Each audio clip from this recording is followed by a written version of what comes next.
नमस्कार दोस्तों, मैं सन्नी हिंदुस्तानी आप सभी का ऑनलाइन क्लास एसके स्टडी में स्वागत करते हैं। तो आशा करते हैं आप लोग अच्छे होंगे और मस्त होंगे। तो चलिए, आज का जो प्रैक्टिस सेट है रीजनिंग का 21 प्रैक्टिस सेट है। इससे पहले अगर आप प्रैक्टिस सेट 20-19 नहीं देखे हैं तो देखिए हमारे चैनल पे जाके। तो आज का प्रैक्टिस सेट मोस्ट इम्पॉर्टेंट है, सभी प्रीवियस ईयर्स क्वेश्चन है और सभी एग्जाम के लिए इम्पोर्टेंट है। तो आप लोग पूरा प्रैक्टिस सेट देखिए और अच्छे तरीके से समझिए। बिल्कुल आपको बेसिक तरीके से स्टेप बाय स्टेप आप लोग को बताएंगे। तो कोई भी क्वेश्चन में आपको डाउट रहेगा तो आप कमेंट कीजिए और आप भी वीडियो रोककर बनाने का प्रयास कीजिएगा। इससे आपका बेसिक मजबूत होगा, ठीक है। तो चलिए, जितना भी प्रकार का क्वेश्चन जो रीजनिंग में होता है एग्जाम के लिए इम्पोर्टेंट सभी हम करा रहे हैं और सभी प्रैक्टिस सेट हम बता रहे हैं, ठीक है। तो प्रैक्टिस सेट 1 से 21 तक आप देखिए और अच्छे तरीके से समझिए। कोई भी डाउट होगा तो कमेंट कीजिएगा, ठीक है। चलिए, क्वेश्चन नंबर 1 देखिए, ठीक है। तो जब भी इस प्रकार क्वेश्चन पूछे जाए, ठीक है, पूछा जाए तो ये क्वेश्चन क्या होता है, ये नंबर एनालॉजी का क्वेश्चन है, ठीक है। देखिए, अगर नंबर दिया रहे, ठीक है, तो नंबर दिया रहे तो नंबर एनालॉजी का क्वेश्चन हो जाएगा, ठीक है। और यहाँ पर अगर अल्फ़ाबेटिक क्वेश्चन दिया रहे, ठीक है, ये लेटर में दिया रहे तो ये लेटर एनालॉजी का क्वेश्चन हो जाता है, ठीक। तो यहाँ पे ये कौन सा क्वेश्चन है, ये नंबर है तो नंबर एनालॉजी क्वेश्चन है। तो चलिए, क्वेश्चन क्या है, जिस प्रकार 5 से 25 आया उसी प्रकार 6 से प्रश्नवाचक के स्थान पे क्या आएगा आपको बताना है, ठीक है। तो आप लोग क्या सोचिएगा, पहला लॉजिक ही आप लोग दिखाएगा। 25 अगर 5 से 25 लाना है तो सर क्या करेंगे, 5 से गुना कर देंगे। ठीक उसी प्रकार 6 को भी 5 से गुना कर देंगे, कितना हो जाएगा, 30 आ जाएगा, ठीक है। लेकिन देखिए, किसी भी ऑप्शन में 30 है नहीं है, तो ये फार्मूला नहीं काम करेगा, ठीक है। तो ये लॉजिक नहीं काम कर रहा है। अब दूसरा लॉजिक आप लोग को दिखाई दे रहा होगा कि 5 का हम अगर स्क्वायर कर देंगे तो सर कितना आ जाएगा, 25 आ जाएगा। ठीक उसी प्रकार अगर 6 का हम स्क्वायर कर देंगे तो कितना आ जाएगा, ये 36 आ जाएगा, ठीक है। तो देखिए, 36 किसी भी ऑप्शन में है, 4 ऑप्शन है, चारों ऑप्शन में किसी भी ऑप्शन में नहीं है, तो ये लॉजिक भी नहीं लगेगा। तो आपका जो है सभी लॉजिक आप लगा दिए, तो अब लॉजिक क्या लगेगा, देखिए यहाँ पे अच्छे तरीके से समझिए, ठीक है। तो तीसरा लॉजिक क्या लगेगा, तो आपको बिल्कुल बेसिक तरीके से सिखाएंगे। देखिए, 5 को हम क्या करेंगे, 5 से जो आने वाली अगली संख्या है, 5 से एक अगली संख्या क्या है, 6 है। तो 6 को गुना कर देंगे, ये कितना हो जाएगा, 30 हो जाएगा। और हमको लाना कितना है, 25 लाना है, तो 5 को माइनस कर देंगे, ये आ जाएगा 25, ठीक है। ठीक उसी प्रकार 6 को हम क्या करेंगे, अगली संख्या से गुना कर देंगे, ठीक है। यहाँ 5 से 6 को गुना किए हैं तो 6 के अगली संख्या क्या हो जाएगा, 7 हो जाएगा। तो ये कितना हो जाएगा, 6 सत्ते 42, ठीक है। और यहाँ पे -5 किए हैं तो 42 में भी -5 करेंगे, तो 42 में -5 करेंगे तो कितना आ जाएगा, 37 आ जाएगा, ठीक है। तो 37 देखिए किस ऑप्शन में है, तो ऑप्शन आपका डी बिल्कुल सही जवाब। तो उम्मीद करते हैं मेरे प्यारे दोस्तों ये क्वेश्चन आपको अच्छे तरीके से समझ में आ गया होगा। कोई भी अगर डाउट है तो आप कमेंट कर सकते हैं, ठीक है। तो अच्छे तरीके से समझ में आ गया है। तो चलिए फिर नेक्स्ट क्वेश्चन की तरफ देखें, ये भी मोस्ट इम्पॉर्टेंट क्वेश्चन है, ठीक है। तो देखिए, क्वेश्चन नंबर 2 देखिए, ये जो क्वेश्चन है ये भी मोस्ट इम्पॉर्टेंट है। क्वेश्चन क्या है, कार है, व्हील है, ठीक है, फिर क्या है, वर्ड्स है, फिर प्रश्नवाचक है। जिस प्रकार कार का संबंध व्हील से है उसी प्रकार वर्ड्स का संबंध किससे होगा आपको बताना है, ठीक है। तो यहाँ पे देखिए, व्हील मीन्स क्या होता है, पहिया, ठीक है। तो और बर्ड्स मीन्स क्या होता है, बर्ड मीन्स क्या होता है, पक्षी, ठीक है। तो देखिए, जिस प्रकार कार का संबंध पहिए से है उसी प्रकार पक्षी का संबंध क्या होगा। तो देखिए, कार से क्या होता है, अगर कार को गति करना है या चलना है तो किसके द्वारा चलता है, पहिए के द्वारा चलता है, ठीक है। अगर कार में पहिया नहीं रहेगा तो चलेगा नहीं। तो ठीक उसी प्रकार पक्षी जो चलता है किसके द्वारा चलता है, तो आप लोग बोलिएगा सर पैर के द्वारा, नहीं, पैर के द्वारा नहीं चलता। देखिए, पैर के द्वारा चलता है, पैर का ऑप्शन है किसी भी ऑप्शन में है नहीं है, ठीक है। तो जिस प्रकार देखिए, कार से अगर गति करना है तो पहिया जरूरी है, उसी प्रकार पक्षी को अगर उड़ना है तो पंख उसके लिए जरूरी है, पैर तो नहीं जरूरी है, क्योंकि वो उड़ान भरता है किससे, पंख से, ठीक है। तो पंख को इंग्लिश में हम लोग क्या बोलते हैं, विंग्स बोलते हैं, ठीक। जो ऑप्शन ए में है, तो option A is the right answer. तो उम्मीद करते हैं मेरे प्यारे दोस्तों ये क्वेश्चन आपको समझ में आ गया होगा। और रीजनिंग में थोड़ा आप लोग जीके जीएस पर भी ध्यान दीजिए, क्योंकि रीजनिंग जो जीके जीएस का क्वेश्चन भी रीजनिंग के द्वारा पूछा जाता है, ठीक है। तो आप लोग अच्छे तरीके से समझ में। चलिए क्वेश्चन नंबर 3 देखिए, ये वेन डायग्राम का क्वेश्चन है, ठीक है। तो ये क्वेश्चन आपको बिल्कुल आसानी से वेन डायग्राम का बता देंगे कि ऐसा सब क्वेश्चन एग्जाम में आ जाएगा, तो आप कभी इसको छोड़ के मत आइएगा, ठीक है। बिल्कुल बेसिक से एक क्वेश्चन से वेन डायग्राम का पूरा चैप्टर खत्म हो जाएगा, ठीक। तो देखिए, निम्नलिखित प्रश्न में सही वेन आरेख का चयन कीजिए। आदमी है, पिता है, डॉक्टर है, 4 ऑप्शन दिया गया है। तो 4 ऑप्शन में कौन सा सही होगा तो आपको बताना है, ठीक है।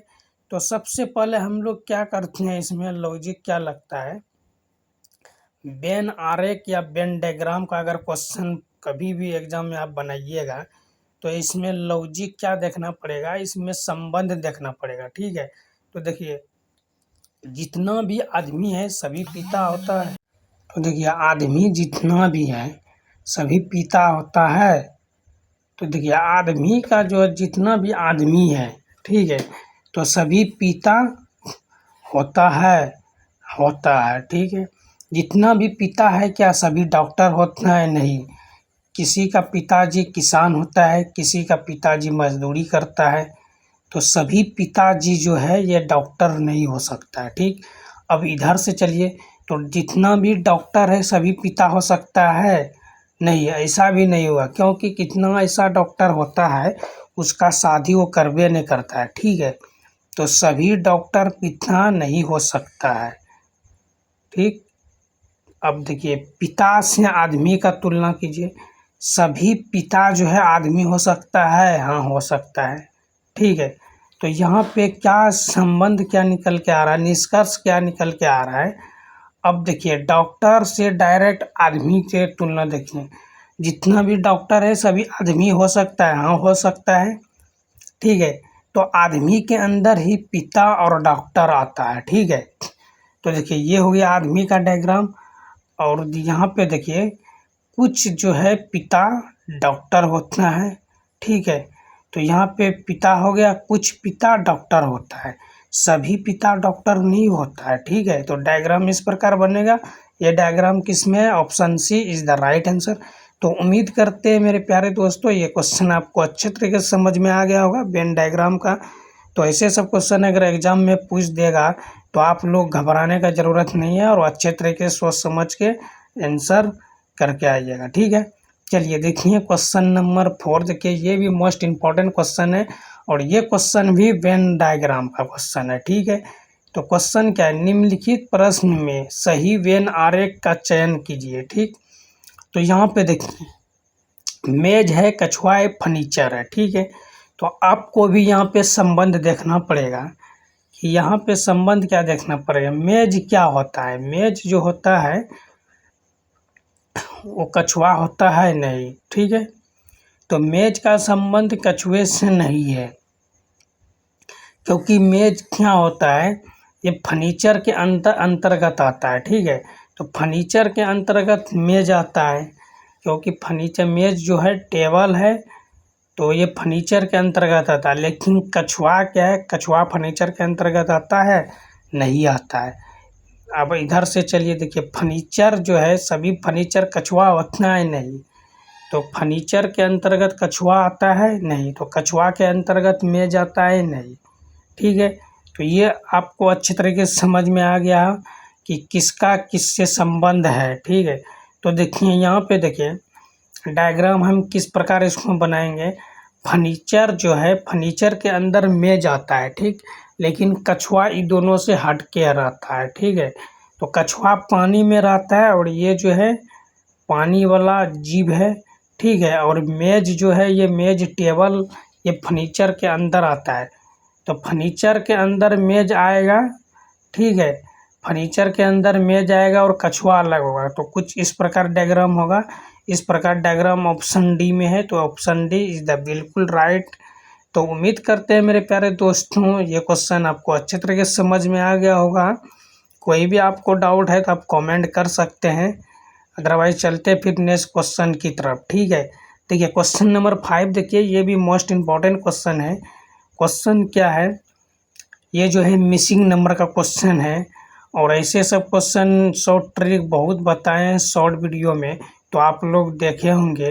तो अगर आप लोग देखे होंगे तो इसका जवाब आप लोग वीडियो रोक कर बनाने का इसको प्रयास कीजिएगा और कमेंट अवश्य कीजिएगा। ठीक है, क्वेश्चन है निम्नलिखित प्रश्न में लुप्त संख्या ज्ञात कीजिए।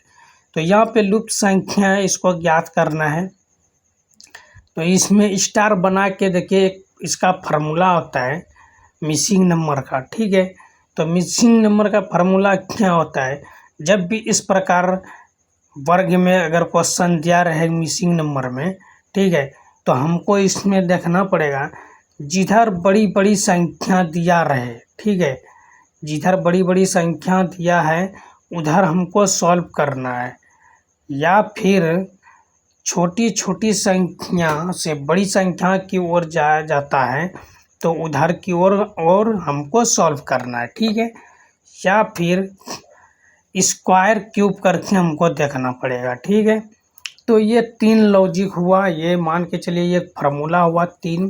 ठीक है, जिधर बड़ी बड़ी संख्या उधर चेक करना है, या छोटी छोटी संख्या से बड़ी संख्या की ओर जाता है उधर चेक करना है। क्या करना है, स्क्वायर क्यूब करके चेक करना है। ठीक है, तो यहाँ पे देखिए 13 है, 7 है, 84 है, 4 है, 19 है, 72 है, 8 है, 14 है, प्रश्नवाचक है। ठीक है, तो यहाँ पे छोटी छोटी संख्या से बड़ी संख्या के ओर जा रहा है। ठीक है, तो यहाँ पे 84 बड़ी संख्या है, फिर 72 है।